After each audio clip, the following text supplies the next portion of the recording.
So yeah, my name's Anna. I'm the research manager at Tech Against Terrorism, and as Galen said, I also run the terrorist content analytics platform, the TCAP, and I'll be telling you a bit more about that today. But for anyone unfamiliar with Tech Against Terrorism, so we are a public-private partnership, which I think we've heard loads about yesterday and the importance of that, so I won't establish that myself. I'm glad that speakers have already established that. But basically what it means is that we work with everyone. We work with industry-led initiatives such as the GIFCT. I don't think in this room I have to explain what the GIFCT does. But what we've basically seen is as bigger tech companies have moderated their platforms, we've seen a migration of content to smaller tech companies being used. And we really see this as a persisting issue because they often don't have the resources or capacity to understand they're being exploited and then let alone to counter that exploitation. And so this is really where we provide mentorship, and we coach these platforms through how to draft terms of service, how to do transparency reporting, how to detect terrorist content, and we also practically support them do that. We also work with state-led activities, so basically any government that aims to counter terrorist use of the internet, but very importantly, whilst upholding human rights. So you can see a couple of governments that we work with. Importantly, the TCAP, so the Terrorist Content Analytics Platform, is sponsored by the Government of Canada. Then finally, we work with civil society and academia. Obviously, when we talk about content moderation, there's a real risk to freedom of expression and other digital rights. And so therefore, by working with civil society, we try and mitigate that as much as possible. And then finally, we work with academia. We'd like to support academia, which I'm going to talk about today as well, but basically to do more evidence-based research into what we're seeing. So in terms of our three work streams, so I would say our first work stream really is open source intelligence. So basically seeing what's online, monitor terrorist and violent extremist channels, and then we reach out to those platforms where we see a persistent exploitation or even experimental exploitation, to be honest. We then reach out to those platforms and then we try and build a relationship with them. If that is successful, we lift them over to the second work stream, which is supporting platforms by building capacity and knowledge sharing. So we've got the knowledge sharing platform, or otherwise called the KSP. If you don't have access to the knowledge sharing platform, anyone in this room can have access.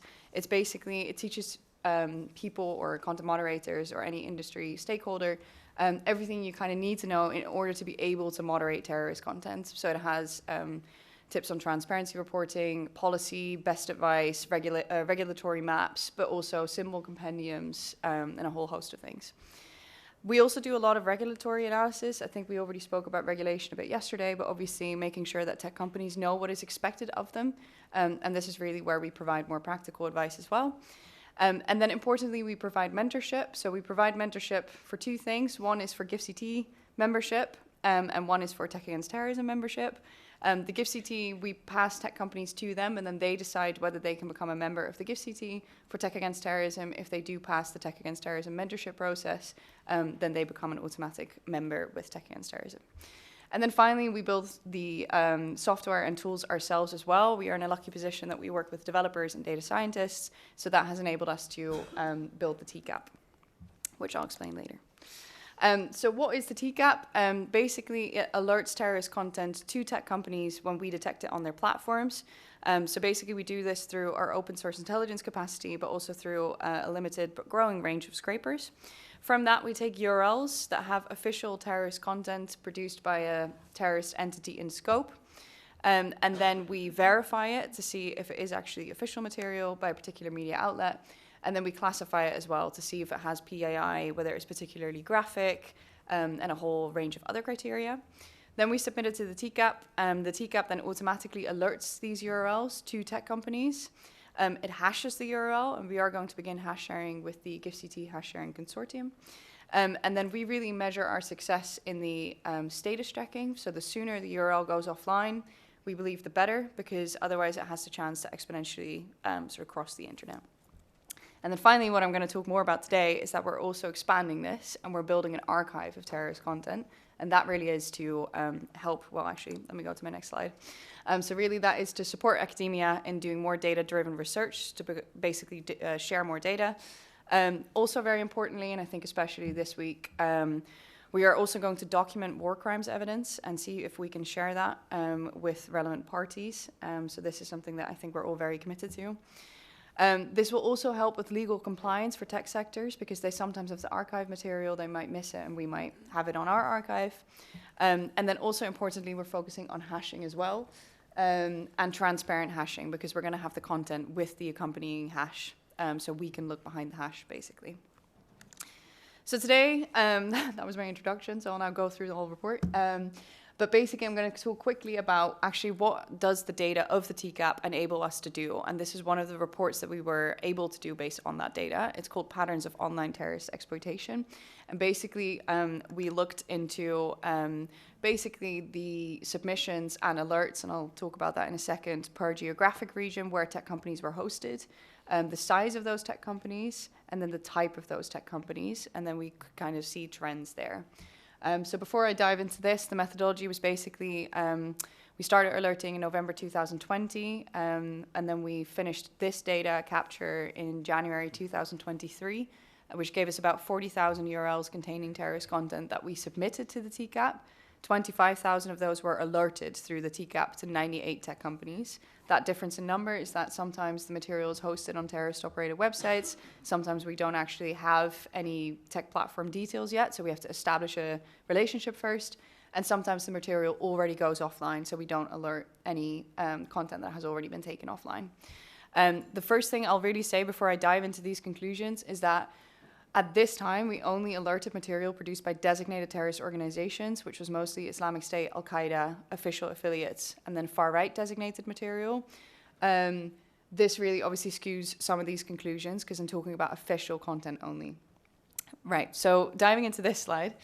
So per geographic region, this wasn't that much of a surprise, but I think the drop was quite a surprise. So we can see that most tech companies that we alert are actually based in, in the US and in Europe. And then you can see a quick drop as well.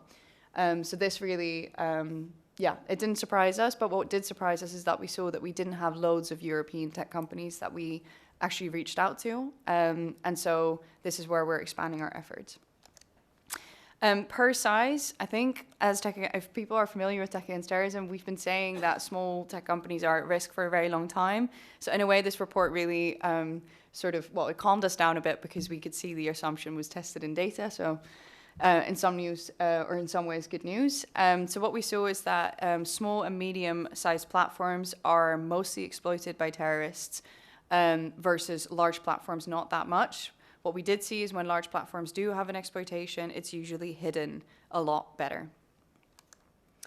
And then in terms of the development stage, so we also wanted to see when do tech companies actually invest in trust and safety teams, and does this have an effect on the terrorist exploitation? And so we did actually see that early and mid-price platforms, we did actually identify quite a lot of content. And again, on the enterprise, massive platforms, not so much. And then per tech platform type, I think actually this is as persistent as can be.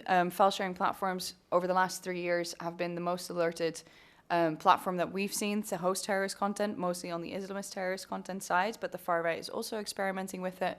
Second up would be archiving, which obviously has a purpose to archive the internet and therefore a very different purpose than content removal. Removal rates, so this really shows that. So you can see actually we've got an exceptionally high removal rate, I would say. It almost surprised us, but you can see that it now averages around 80% because we're adding more groups and reaching more tech companies. And then for archiving platforms, you can see that is a lot lower. And what we really notice is that they moderate graphic content, but as soon as something is just terrorist content and non-graphic in nature, it stays online. And then conclusions and recommendations from this report. So whilst European platforms made up a lot of our submissions, we didn't actually alert that many, only 51% of the URLs we found.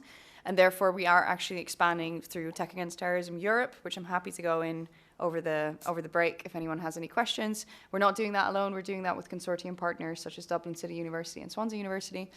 But yeah, more about that if you're curious. We made the least number of alerts to micro-sized platforms. That, in a way, was quite a surprise because sometimes we see these file-sharing platforms having one person, but sometimes they're hard to reach out to. Sometimes we go through a copyright channel and we get no response.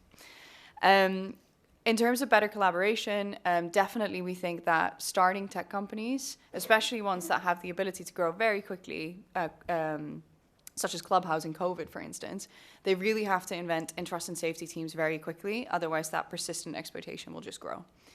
And then in terms of the hosting platforms, so we do actually detect a lot of terrorist content on terrorist-operated websites. We go about this in quite a different way, but that is kind of growing, and we need to make sure that we talk to these infrastructure providers as well. How am I doing for time? 2 more minutes. Okay. So I just wanted to quickly go to the archive side. So basically the data I just presented to you, that's something that we have internally at the moment, but the idea really is to make that external. And I think most of you might have already heard me talk about this, but we are now actually in development with the first sort of beta archive to be launched in April next year, so 2024. And in order to launch that archive, we really want to hear from stakeholders about what they find important in building that archive. So at the moment, we have opened our consultation process, which is open for another 2 weeks. If you are interested in giving your views on what we should archive, how we should archive, who we should give access to, especially for academics in the room, should we give students access, what kind of students, what should be the mental health sort of duty of care policies we should have, you know, what data specificity measures should we have? There's loads of questions that we're figuring out at the moment. And I would say we're a small team and we'd really like to hear from other experts. So if you do have any opinions, please do send me an email and then we can send you that consultation process. I think especially this week with everything going on in Israel, we've seen the importance of dignity of victims. So we're also actually, there are loads of questions on should we blur particular graphic material for the mental health of who's looking at it, but also very importantly, the victims that are displayed in a lot of this content. And so there are questions on this as well that I think most of you will probably have an opinion on. And with that, I'll stop there. Thank you very much for listening. Looking forward to the questions.